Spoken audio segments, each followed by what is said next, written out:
कि भगवान शंकर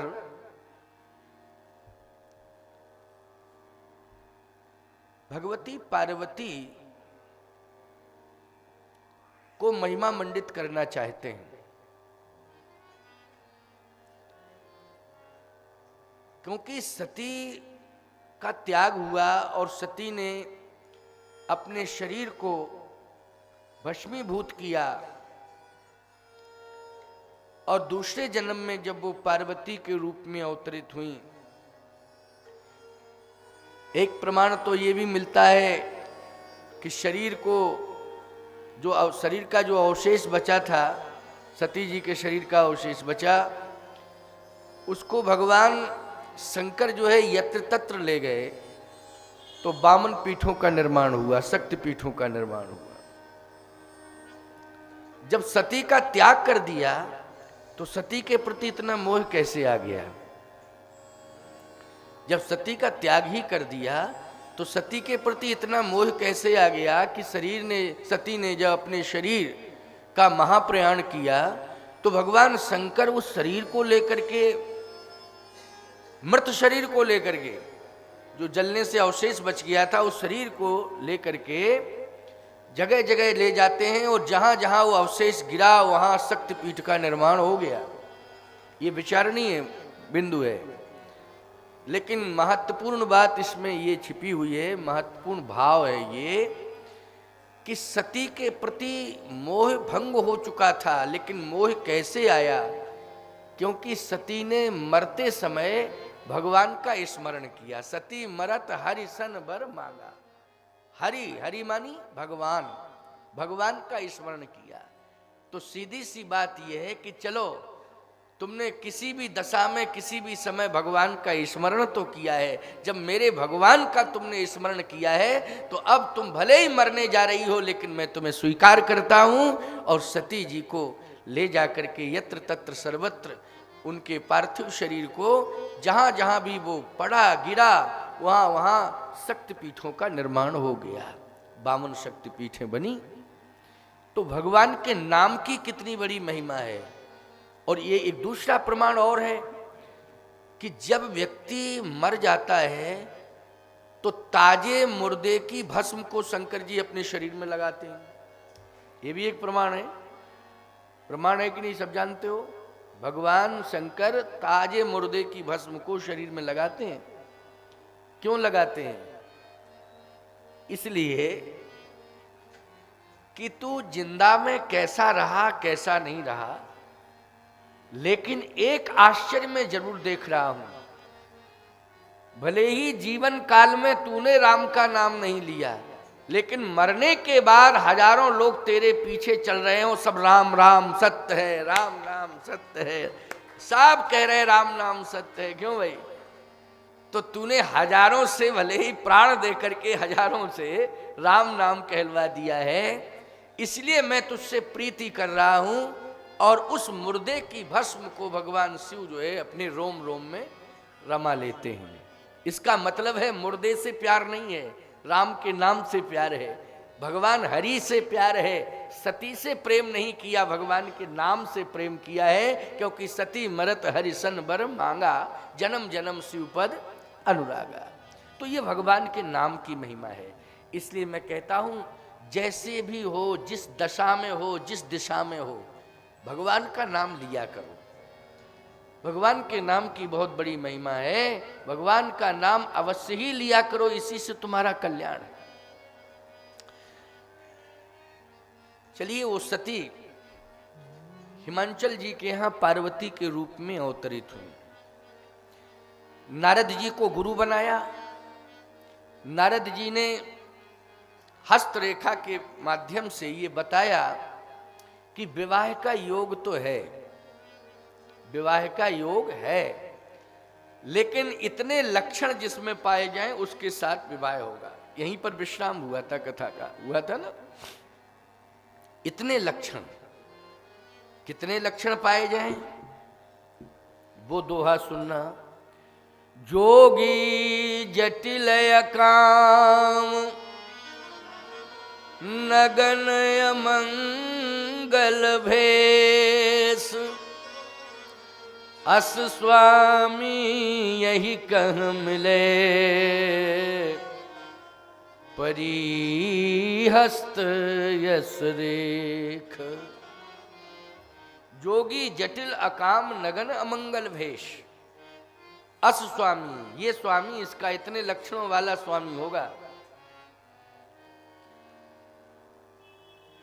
हिमांचल जी ने कहा बड़ी परेशानी है, कहाँ खोजें। और ये लक्षण जिसमें पाए जाते हैं वो तो समाधि में बैठ चुका है। और मैंने तो ये भी सुना है कि जारेऊ काम महेश, भगवान शंकर ने कामदेव को ही भस्म कर दिया है।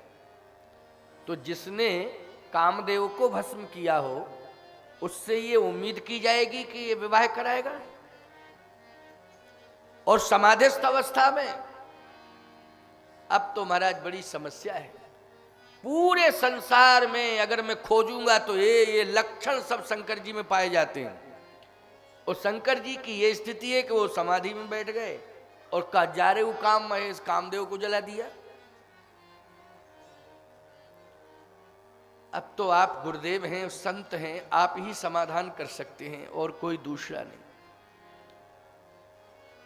नारद जी ने कहा चिंता मत करो,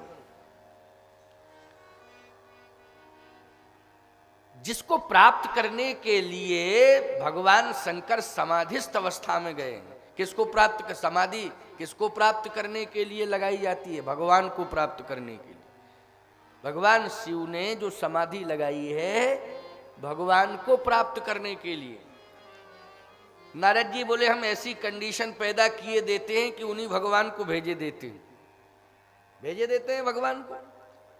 और जिनको प्राप्त करने के लिए भगवान को प्राप्त करने के लिए समाधि लगाई, जब उन्हीं को भेज देंगे तो फिर समाधि का क्या तात्पर्य? बोलो भाई, क्या मतलब है समाधि का? है?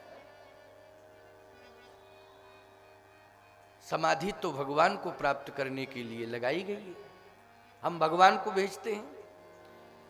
अब रही बात यह है कि उन्होंने जारेऊ काम महेश, तो विवाह क्यों कराएंगे? तो विवाह के प्रस्तावक ही भगवान बन जाएंगे स्वयं। कहेंगे मैं प्रस्ताव ले आया हूं, इसलिए आप इस व्यवस्था को स्वीकार करें। तो जिसकी आराधना कर रहे हैं वो स्वामी अगर आदेश देगा तो वो लोग सेवक को स्वीकार करना चाहिए कि नहीं? हिमांचल जी ने कहा महाराज तो हमारी तो जरूरत ही नहीं है, फिर आप ही जो है कृपा करो, क्योंकि आपकी ही पहुंच है नारायण तक, इसलिए आप ही ऐसा कर सकते हो, आपकी ही बात वो मान सकते हैं। संत तो बहुत हैं साहब, लेकिन भगवान सबसे ज्यादा नारद जी की बात मानते हैं और नारद जी से प्यार भी बहुत करते हैं। जब नारद जी ने विवाह के बारे में सोचा तो भगवान इतने चिंतित हो गए और भगवान ने इस प्रकार की परिस्थिति पैदा कर दी नारद जी के सामने कि इनका विवाह हो ही ना, इनका विवाह ही ना हो। क्यों भाई? ये भगवान ने परिस्थिति पैदा की थी कि नहीं की थी? इनका विवाह भगवान ने ही रोका विवाह। अच्छा गजब की बात तो ये है, नारद बाबा का विवाह रोक रहे हैं और शंकर बाबा का विवाह करा रहे हैं। एक बाबा का विवाह जो है रोक रहे हैं, नहीं नहीं नहीं नहीं नहीं, नहीं, नहीं। और शंकर जी का विवाह जबरदस्ती करा रहे हैं। बड़ी विचित्र बात है? कहे चिंता करने की जरूरत नहीं है, मैं जाता हूं क्योंकि ये मेरी शिष्या है। शिष्या पुत्री के समान होती है। एक पिता को ही चिंता नहीं करना चाहिए पुत्री के विवाह की, गुरु को भी चिंता करनी चाहिए शिष्या के विवाह की, क्योंकि वो पुत्रीवत होती है। चिंता मत करो, अब मैंने जब शिष्या के रूप में स्वीकार कर लिया है तो मेरा भी तो दायित्व है, चिंता करने की जरूरत नहीं है। देखो एक बात सुन लो, बेटी का जन्म घर में हो जाए तो इस कथा से पिता को क्या प्रेरणा लेना चाहिए? इस कथा से पिता को यह प्रेरणा लेना चाहिए कि पुत्री का जन्म भले ही मेरे घर में हुआ है, लेकिन केवल पिता का ही दायित्व नहीं है पुत्री के विवाह में के लिए। पुत्री का जन्म जैसे ही होता है तो उसमें 3 जिम्मेवारियां लेते हैं उसके विवाह की, पिता, गुरु और परमात्मा। ये 3 जिम्मेदारी लेता है उसी दिन जिस दिन जन्म हो जाता है। इसलिए बेटी के जन्म पर तो हर्ष व्यक्त करना चाहिए, क्योंकि 3 की जिम्मेदारी, ये कथा कह रही है, मैं नहीं कह रहा हूं, ये मत सोचना कि मैं कह रहा हूं। ये किसने कहा है? राम कथा ने। और राम कथा पर यदि तुम यकीन करते हो, विश्वास करते हो, तो बोलो मानना पड़ेगा कि नहीं मानना पड़ेगा? 3 का दायित्व, पार्वती जी के विवाह की जिम्मेदारी 3 ने ली, हिमांचल जी ने, नारद जी ने और स्वयं नारायण ने, भगवान ने। बोलो ली कि नहीं ली? ये प्रमाण है कथा का, वैसे नहीं कह रहा हूं कि मनमुखीपन से कह रहा हूं। अब किस बात की चिंता करना भाई पिता को? जब 3 जिम्मेदारी ले रहे हैं तो इसका मतलब है कि बहुत महत्वपूर्ण व्यक्तित्व आया है मेरे घर में। अपने आप ही ये संयोग जुड़ जाता है। लेकिन पिता का एक धर्म कहता है कि वो गुरु और परमात्मा दोनों को माने।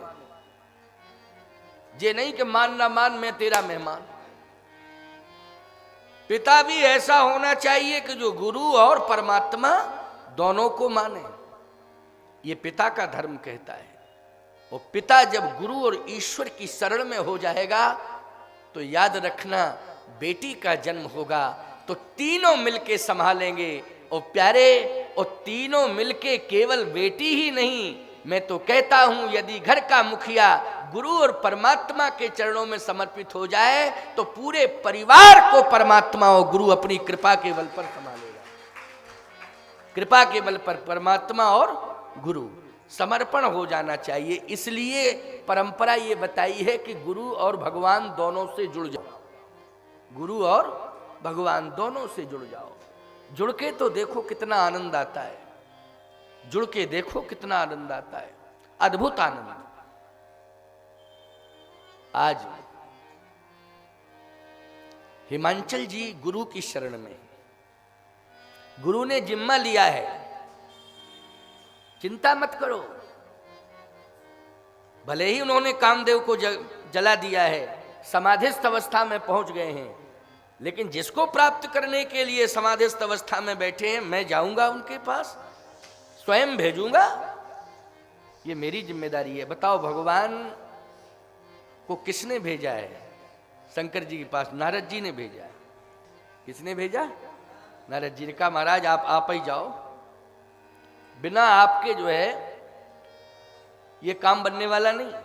अच्छा माध्यम ले लिया, तारक असुर भय कहीं काला, तारकासुर का एक माध्यम ले लिया कि एक राक्षस ऐसा पैदा हो गया है, ऐसा पैदा हो गया है कि वो बिना भगवान शिव के विवाह के और पार्वती के साथ विवाह होगा और उन पार्वती से 2 पुत्र होंगे, गजानन और खड़ानन। इसलिए तारकासुर का जो वध होगा वो खड़ानन के द्वारा होगा। और वो खड़ानन की उत्पत्ति की माध्यम बनेगी तो पार्वती बनेगी और भगवान शिव और पार्वती। हरि अनंत हरि कथा अनंता। इसलिए इसके लिए प्रयास तो आप ही को करना पड़ेगा, बिना आपके प्रयास की ये संभव नहीं है। भगवान मुस्कुराने लगे, नारद जी तुम हमारा ही कार्य करने के लिए तो यत्र तत्र सर्वत्र घूमते रहते हो, तुम्हारा अपना कोई कार्य नहीं है, मेरा ही कार्य करने के लिए तुम मेरे विशेष पार्षद हो। नारद जी भगवान के विशेष पार्षद हैं। और नारद जी की एक विशेषता है कि वो नारायण नारायण नारायण, चलते फिरते सोते जगते नारायण नारायण कहते रहते हैं। नारायण के अलावा और कोई शब्द ही नहीं निकलता है। नारायण, पहुंचेंगे तो नारायण, चलने लगेंगे तो नारायण, बातचीत करने के पहले नारायण मेरी बात सुनो, अब बात कहने के बाद फिर नारायण, समझ लिया, नारायण नारायण नारायण, बस इतना कह के यही तो उनका संबोधन है। बात तो करेंगे, वो अपनी चर्चा रखेंगे, लेकिन नारायण कह के शुरू करेंगे और नारायण कह करके ही विश्रामित करेंगे और नारायण कह के चल देंगे। ये विशेषता नारद जी की है। आजकल पता नहीं कुछ लोग इस तरह के विचारधारा के हैं कि गांव में अगर एक दूसरे में कोई झगड़ा लड़ाता है तो लोग कहते हैं नारद है गांव का। फालतू की बात करते हैं, नारद को इतना रद्दी बताते हैं बेवकूफ लोग, मूर्ख लोग हैं। क्यों? अरे लड़ाई झगड़ा जो करावे वो नारद नहीं है, वो शकुनी है। क्यों भाई? जो लड़ाई झगड़ा आपस में कराया है वो नारद है कि शकुनी है? वो महाभारत का शकुनी है, नारद नहीं। नारद तो वो है कि याद रखना, अगर जीव में राक्षसत्व आ गया है तो उस राक्षसत्व को समाप्त करने के लिए जो अपनी साधना से परमात्मा को प्रकट कर दे और प्रकट करके उस राक्षस का उद्धार करा दे, वो नारद है। उस राक्षस का ही उद्धार करा दे। कितने राक्षसों का उद्धार कराया नारद ने? हिरण्यकश्यप का उद्धार माध्यम कौन बने? नारद जी बने, क्योंकि अपराध बंद कर देता वो तो भगवान कृपा कर देते, लेकिन उसने अपराध पर अपराध, अपराध पर अपराध करना शुरू किया। अरे भाई, जितनी संतानें हो रही थीं तो वसुदेव जी ने यही तो कहा था कि 8वीं संतान शत्रु है, पहली नहीं है। वसुदेव जी ने क्या कहा था?